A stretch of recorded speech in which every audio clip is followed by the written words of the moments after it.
fully owned the superpower of not being affected by outside energy. Simply compassion, opening your heart, regardless, in all circumstances. That makes us invincible. To love yourself enough to not be in environments where negative energy might try and infringe on your peace anyway, to the best of your ability. And to know that you will always respond in love, come what may, as opposed to being reactive and not coming into energetic agreement with any reality that you don't agree with. Staying silent.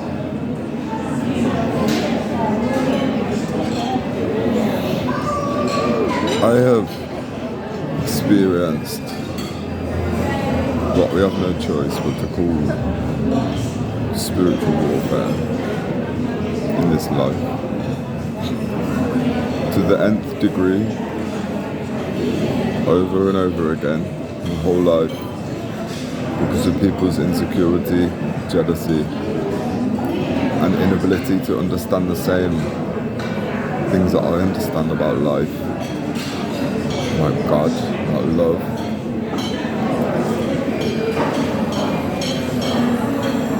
The world claws at our ankles if we dare to try and stand up and have a look on the horizon. Get a different perspective, wants to pull us down, keep us dead.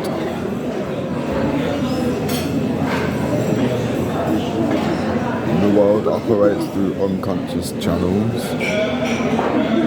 through unaware individual units of consciousness, but to individuate in order to be able to be assimilated into the collective at large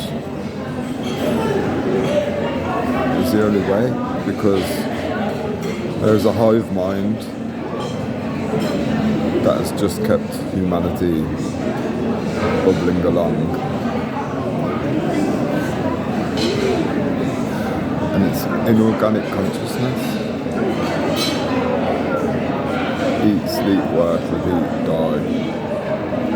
It's not living, it's not being alive. It's willingly giving energy to outside sources.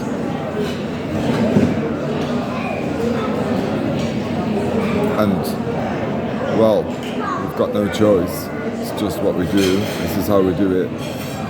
Isn't an excuse anymore. Because that's not how we do it. That's how we did it when we were being really, really silly.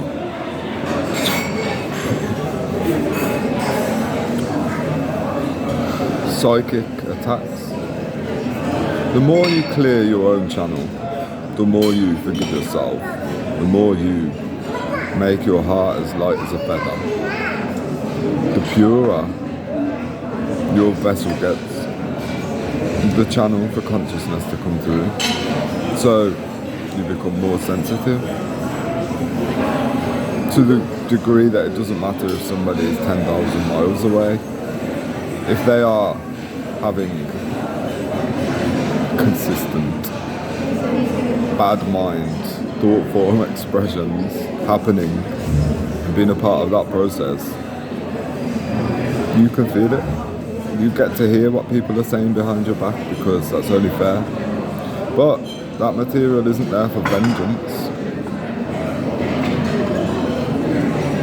The law of one, karma, whatever you want to call it, however delayed, by further actions which induce more karma, eventually justice prevails. And any energy that gets sent out has to return if it's not accepted. And of course, I'm not going to accept any negative speak about me, because one, I'm always just doing my best. And 2, who the fuck are you?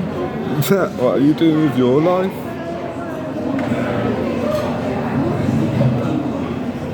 Apart from judging and seething and hating and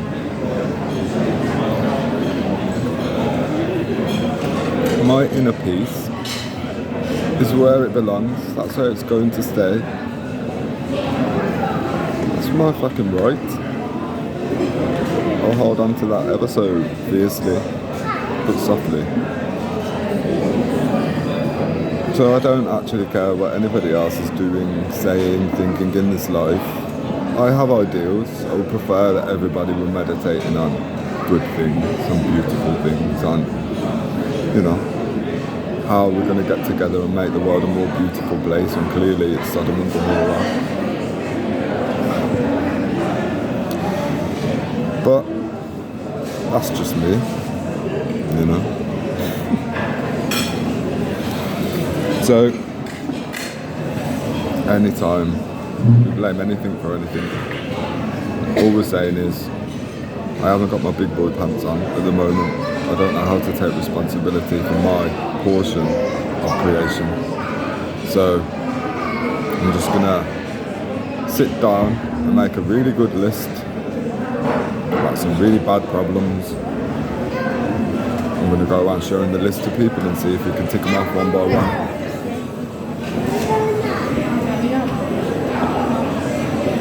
Go around pointing fingers.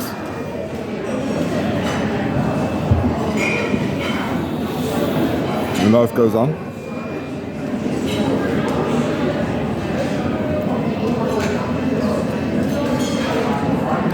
We're all entitled to a wonderful, joyful life experience.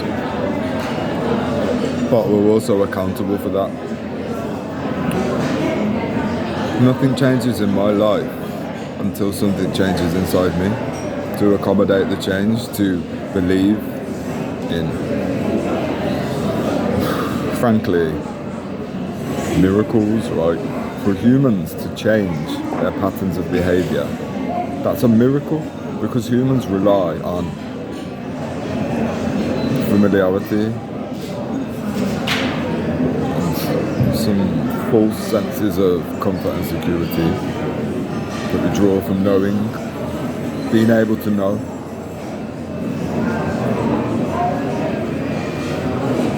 Repetition, like a cog, like a machine. We need fluidity. We need to be able to be spontaneous in life. But society is not set up for that. It wants to contract us. It wants to take our time futuristically with a view to permanently, forever, until we've got no more to give. It just spits us out and just wait to die. It's not real. It's not true. It's not interesting anymore.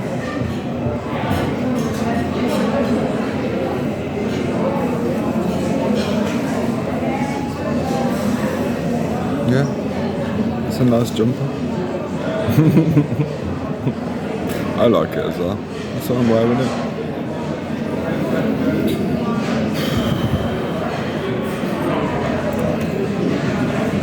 It's such a gift, and it makes me laugh to sit back and be able to see who's who, see Wagwan, see what roles people are insistent on playing.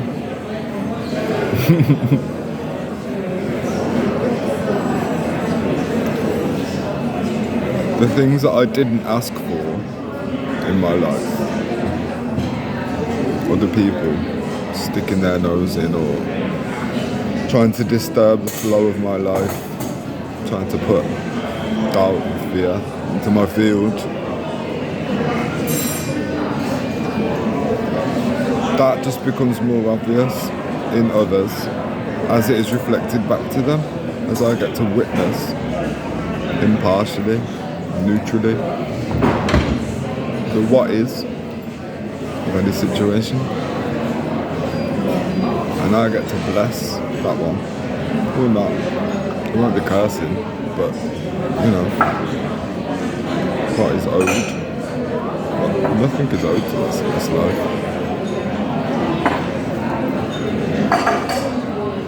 Just life itself, and that's what's given. Also, the choice to choose death at any moment, which is just not love. Just keeping our hearts closed and our minds very active.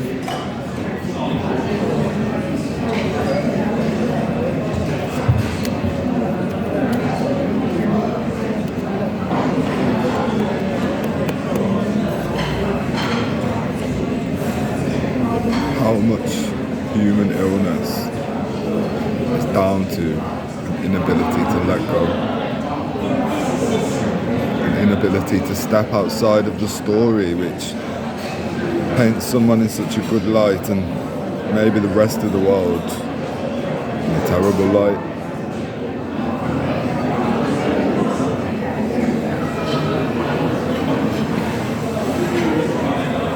How can we ease unconscious vessels into awareness? Because you can't wake a sleepwalker, that's how heart attacks are caused.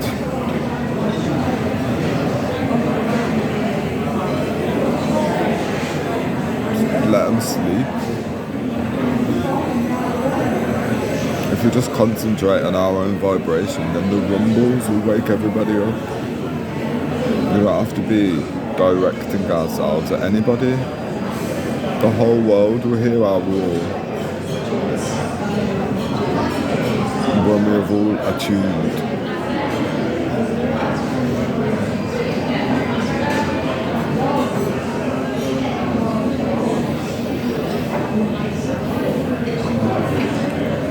What a gift compassion is.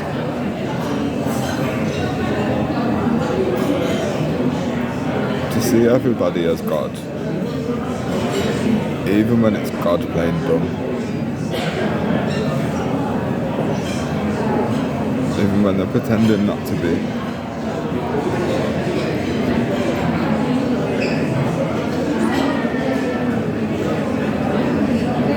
To understand that we, between us, have got to be everything for everyone, not individually.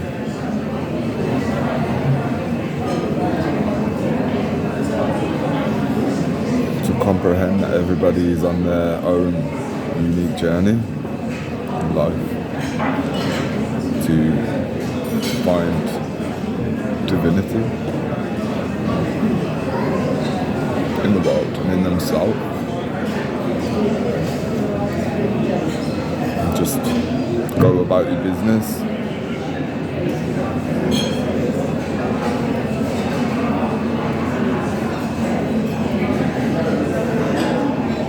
Life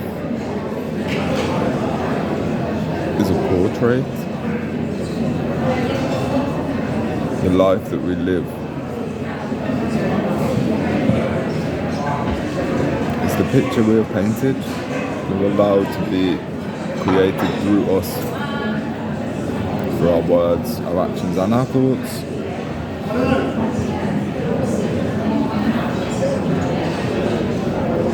It's a bit of a waste to just cover a white canvas with pitch black paint. You could have just brought a black canvas.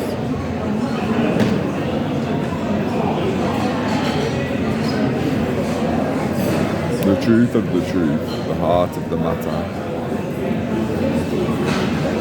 beyond duality. So I'm not the villain, I'm not the hero. I'm both. I'm an angel and I'm a demon. And luckily for the world, I'm a responsible magician as well. Because those pendulum swings can take people's head off. So in the centre is where I settle, focusing on my busyness, which is to bring love and joy to this world. So it is so shall it be.